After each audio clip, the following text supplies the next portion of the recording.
जय शिवराय, जय शिवराय. मित्रांनो, मला आपल्या देशाबद्दल वाईट का वाटतं माहिती का?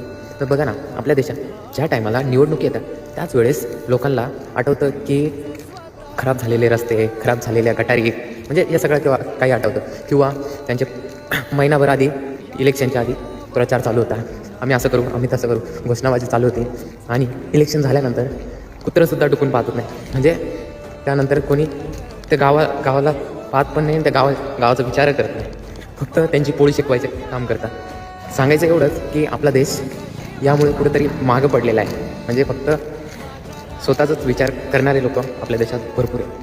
आम जनतेचा विचार कोणीच करत नाही किंवा त्यांच्यासाठी सोयीसुविधा ते आणि जे काही सरकारला पैसे कलेक्ट होतात ते प्रत्येक आम जनतेच्या खर्चातून होता. म्हणजे जसा बघा, साधा आपण 5 रुपयाचा पेन जरी घेतला त्याला GST लागतो. तो GST जातो सरकारच्या अकाउंटला. किंवा तुम्ही कोणती पण वस्तू घ्या, त्याचा